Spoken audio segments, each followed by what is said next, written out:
Buenos días a todos. El tema que hoy día vamos a abordar es cáncer invasor de cuello uterino, cómo diagnosticarlo, el estadiaje y el tratamiento. Como introducción de este tema, el cáncer de cuello uterino es uno de los cánceres más comunes, siendo el cuarto más común después del cáncer de mama, colorectal y cáncer de pulmón.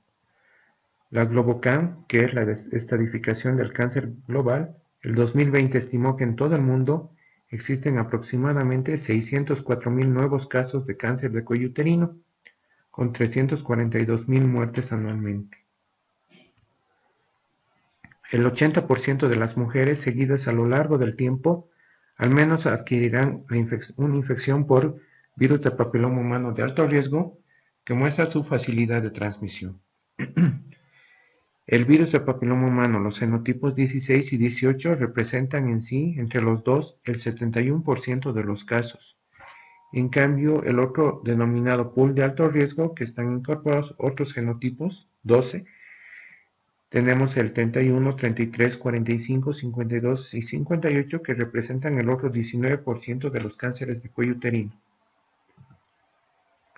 El número de casos en el 2020 en Bolivia, sacado de la IARC, el cáncer de cuello uterino continúa siendo la primera causa de morbimortalidad, detectados el 2020 aproximadamente 1.985 casos, que equivalen al 21.9%, seguido de los cánceres de mama, cuerpo uterino, vejiga y estómago.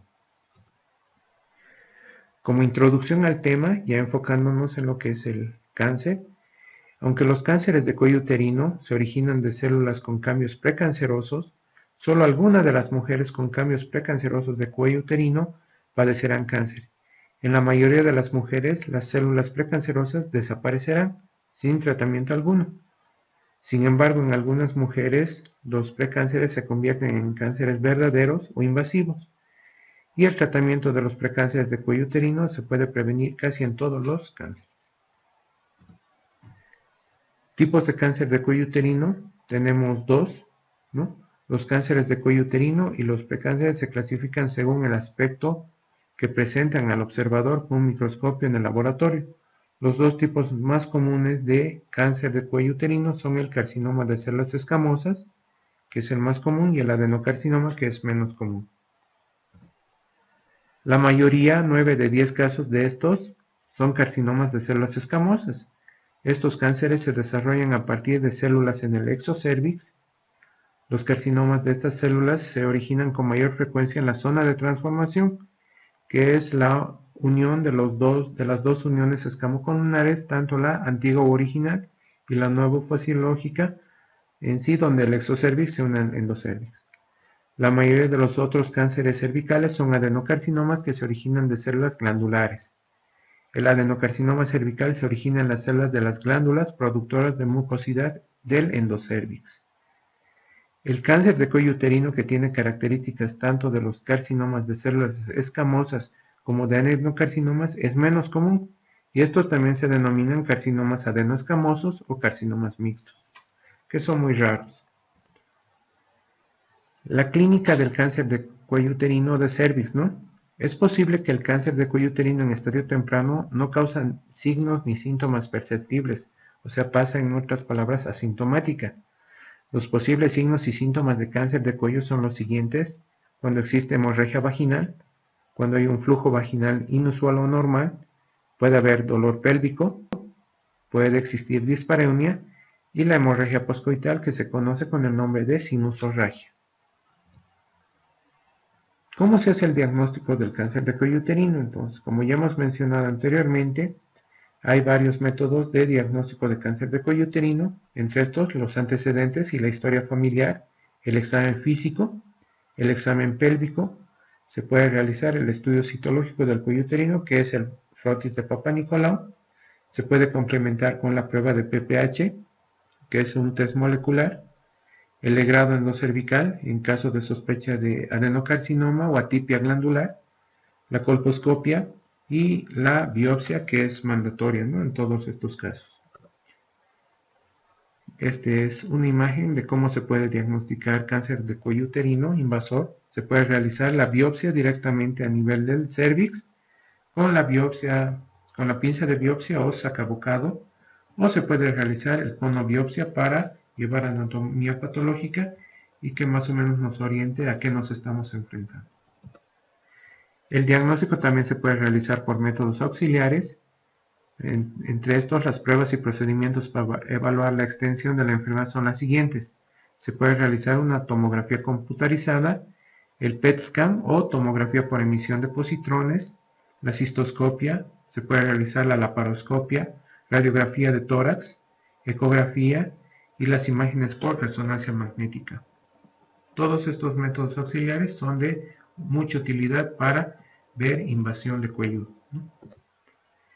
Aquí en la imagen de arriba tenemos tres imágenes de una tomografía axial computarizada con contraste donde se puede ver tumor cervical, y en la imagen de abajo se puede ver igual afectación cervical por resonancia magnética nuclear.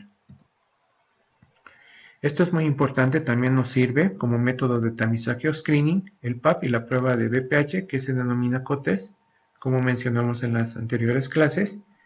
Desde su introducción, el estudio del Papa Nicolau del cuello uterino, en sí el frotis de Papa ha sido el pilar para la detección de cáncer de cuello uterino.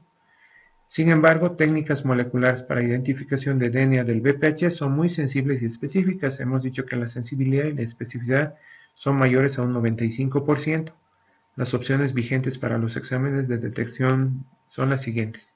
Se puede realizar el PAP solo, el COTES, que es el PAP y la prueba de BPH, o la prueba de BPH, que se indica cuando es probable que el resultado permita clasificar a las pacientes en grupos de riesgo bajo y riesgo alto cuando se encuentra una displasia de grado alto o una lesión más grave. En sí, la prueba de BPH te dice más o menos contra qué genotipo nos estamos enfrentando o identificando para hacer un mejor seguimiento a las pacientes.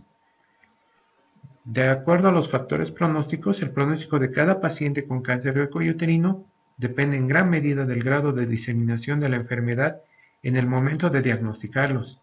Más del 90% de los casos de cáncer de cuello se pueden detectar rápidamente mediante ya sea la prueba de Papa Nicolau y la del BPH, el test molecular. Las pruebas de PAP y BPH no se hacen cerca del 33% de las mujeres que cumplen con los requisitos para hacerlas, lo que conlleva una tasa alta de mortalidad, ¿no? Más alta que la esperada. Entrando en lo que son los estadios del cáncer de cuello uterino o cáncer de cervix, el carcinoma se disemina por invasión local a los ganglios linfáticos regionales o por el torrente sanguíneo. Esta diseminación tumoral por lo general depende de la extensión y la invasión de la lesión local. Aunque el cáncer de cuello suele progresar de manera ordenada, en ocasiones se puede observar un tumor pequeño con metástasis ya a distancia. Por este motivo, pacientes se deben evaluar minuciosamente para detectar la enfermedad metastásica. El estadiaje actualmente, según la Federación Internacional de Ginecobstetricia y el Comité Americano del Cáncer, diseñaron un sistema de estadificación de cáncer de cuello uterino y el FIGO es el que se utiliza con mayor frecuencia. Esta es la clasificación de FIGO 2018 que divide en 4 estadios de cáncer, desde el estadio 1 hasta el estadio 4. Y cada uno se divide a su vez, ¿no?, en otras partes. Por ejemplo, el estadio 1, que comprende un carcinoma limitado solamente a cuello uterino, la diseminación al cuerpo del útero no se deberá tener en cuenta. Este se divide en 1A, que es carcinoma invasivo, que solo es posible diagnosticar mediante estudio microscópico, con una profundidad de invasión máxima menor o igual a 5 milímetros. Actualmente ya no se toma la extensión, solamente la profundidad. Antiguamente se tomaba la extensión hasta 7 milímetros. El estadio 1A se divide en 1A1 y 1A2. El 1A1 es cuando la profundidad de invasión estromal es menor o igual a 3 milímetros y el 1A2 es cuando ya la profundidad de invasión estromal es mayor a 3 milímetros y menor o igual a 5 milímetros. El estadio 1B ya es un carcinoma invasivo.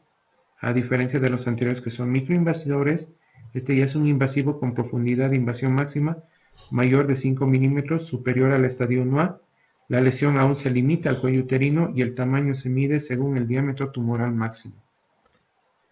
Tenemos la subdivisión del estadio 1B, que es 1B1, 1B2 y 1B3.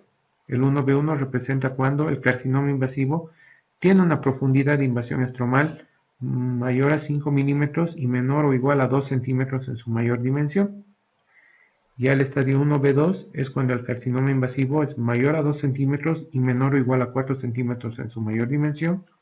Y ya el estadio 1B3 es cuando el carcinoma invasivo es mayor a 4 centímetros en su mayor dimensión. Ya entrando al estadio 2, también se divide en 2A y 2B. El 2A, bueno, el estadio 2 es un carcinoma de cuello uterino con invasión fuera de útero, pero que no se extiende al tercio inferior de la vagina ni a la pared pélvica, que significa que toma solamente 2/3 superiores de la vagina. A continuación, iremos desglosando el estadio 2, que se divide en 2A, que es el compromiso limitado a los 2/3 superiores de vagina, sin compromiso de los parámetros. El estadio 2A a su vez se puede dividir en 2A1 y 2A2. El 2A1 es cuando el carcinoma invasivo es menor o igual a 4 centímetros en su mayor dimensión, y el 2A2 cuando el carcinoma invasivo es mayor a 4 centímetros en su mayor dimensión. Y el 2B es cuando ya invade parámetros, pero que no se extiende a la pared pélvica. Igual ya está tomado los 2/3 superiores de vagina.